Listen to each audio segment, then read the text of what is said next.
What's going on, everybody, and welcome to the Salty Podcast. My name is Jeremy, and I'm your host, and I'm joined today with Chance Smith, who is the author and editor of chancesmith.io blog, and he's the efficiency expert here at Sodium Halogen, as well as developer. Wear many hats, and I'm super excited to have him here today because we're talking about something that I think is going to really help you with how you enter into a project. And the thing we'll be talking about is feature boxing.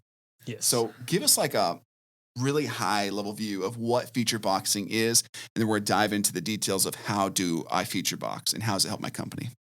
Yeah, so at least the origin of feature box might be tied more to time boxing, where you allocate an amount of time that you want to start and stop on a task. And so having that constraint lets you know this work will be not done, but I will stop working on it at this point. So if we did that with features in the applications that we build and decide on what are the features that we absolutely need to launch so that we can get some feedback from real customers and have this opportunity to launch early so that we can iterate and find out, you know what, that search field at the top, we were going to have to build the functionality for that and also add it to the front end.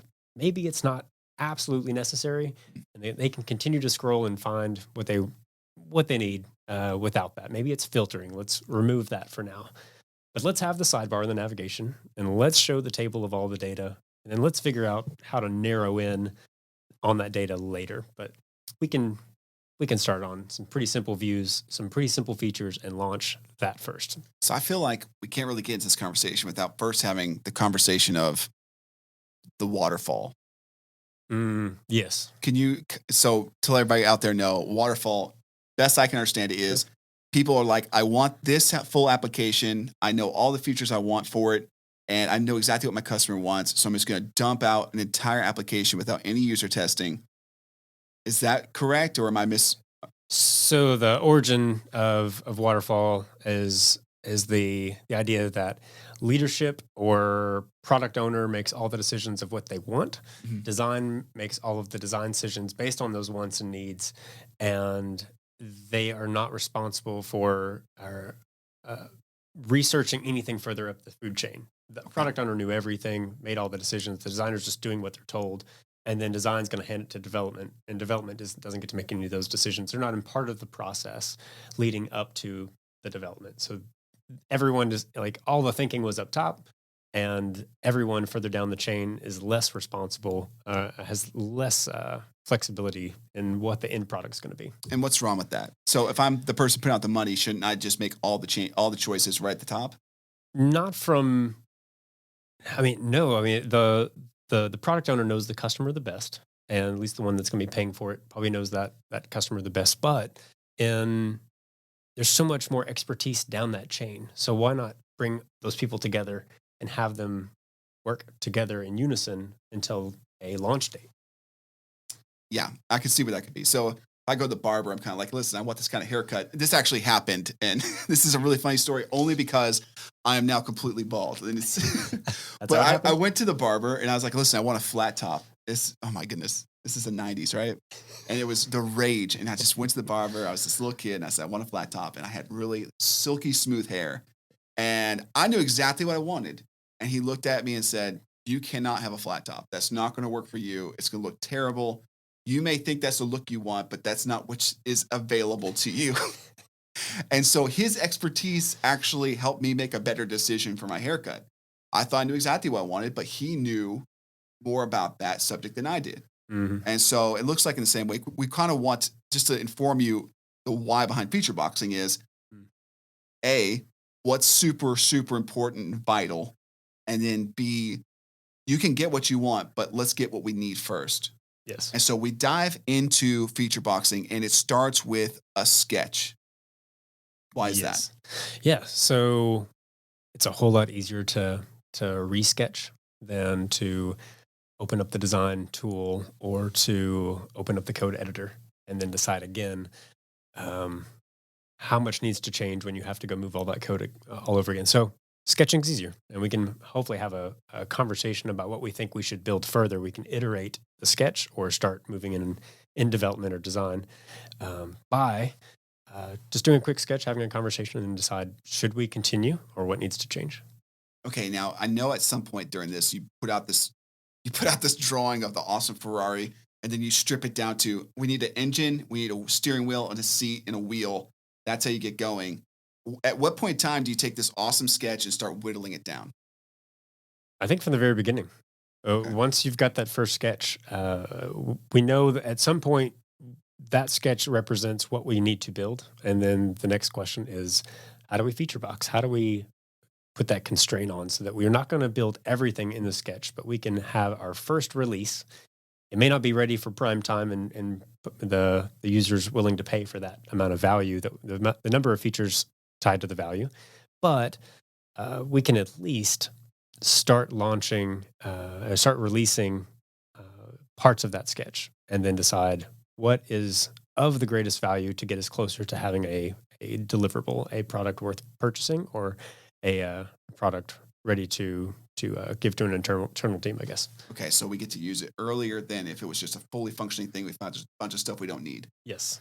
Janice Fraser uses this quote, and it's linked in your blog actually, and I loved it. It says, "If you're not embarrassed by the first release, you didn't ship early enough." Now, when I first read that, I was a little confused. Like, what do you mean? I don't want to be embarrassed by anything I put out. I want to have this gorgeous application. The first time anybody sees it, I want to be perfect. Why is that not the goal here? I think it's getting feedback. You know, when you've hit a pinnacle point of the application by getting real feedback and not just having it all in your head of this is going to be amazing. Yeah. You know, when if you, I think in Eric Ries's book, A Lean Startup, where building an application for 6 months and then failing at the end of that Oof. to not have anybody use it or want it or buy it. He's like, I could have spent all that time on a beach and it would have given the same result. And that's super powerful to know that I don't like, we have this concept. We kind of, we want to talk often with our team members. So we 5-on-2, we spend 5 minutes before spending 2 hours on the wrong direction.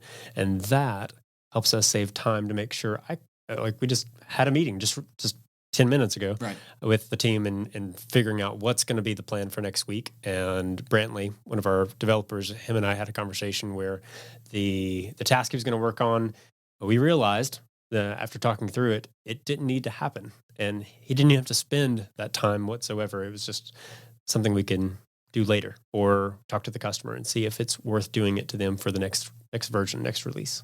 And so this gets to the last part. And this is actually, I'm way more of the I want a polished looking product. I hate, some guys love looking at an engine. I love looking at the whole car, right? And so when I hear this, I have a little bit of resistance and I'm going, but I really want this thing to be red and I really want to have a spoiler in the back and I really want a flat top. Okay. But how do Gun I style. get there? And I see in your notes here, launching at the 50% point keeps projects from stalling. Yes. So the sooner you can release, the sooner you can make iterations. And if if you start a sketch, you've got a lot of features we can whittle down on. How do we know that we can allocate a budget and we plan on spending 100% of it? Can we launch at 50% or less, or maybe just a little more than that? But the idea is, what could we do if we just had half the amount of that resource and launch? Mm. What could we accomplish just in that amount of time that is of highest value, highest impact, and it's functional? And then we can decide with the 50% left in that budget in that time, what is it that is of value? And we might decide on something completely different than what we sketched. We might have a whole new sketch at the end of that. Right. And that gives us some time to marinate, one, on what we want to do after we've had our first release. We've spent some time making that first release. So now what do we want to do? We get to make that decision later. Let's postpone that decision, those decisions and those features for when it's time to decide on what the next iteration is going to be. So you're not saying no to the color red. You're saying, let's get the car moving and Yes. see how people like it. And we can worry about these additions with the rest of the budget. Yes. But at the 50% mark, we want to be as far enough along that we can get some user testing, get some feedback. Is this going to work? Yeah. And now let's start putting some polish on this puppy. Yeah. And like not even just deciding not to have features or not, but let's decide to have the conversation about something that is not of high value, but seems to be a lot of tension within the team. Like I really want, someone's passionate about a certain feature, then we could decide to have that feature later. We can delay that passionate conversation for after our first release. And then we maybe decide it's not the most valuable, or it doesn't have the impact that we had anticipated. So just to bring that back to feature boxing, Mhm.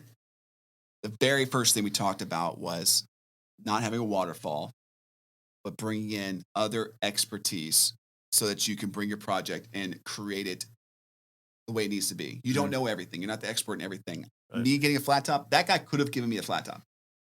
I would have looked horrible. I look back now and I'm going, I cried on the way home. Really? Just so you Okay. know that full story, I cried on the way home because I did not understand. It defines you. Yeah, it defines me. It just made all the rest of the decisions in my life just completely different. But once I became an adult, I look back and go, thank goodness that guy was there to prevent me from making that huge mistake. And that's why you bring in other people into your project and Yes. you listen to some feedback and go, I could have made this huge mistake, but I relied on somebody else's expertise and I trusted that they are an expert in their field. And that made this thing release on time, didn't drag on for years because applications can try to do that if you're stuck on perfection. And then I was able to get feedback and I was able to make something that people actually use.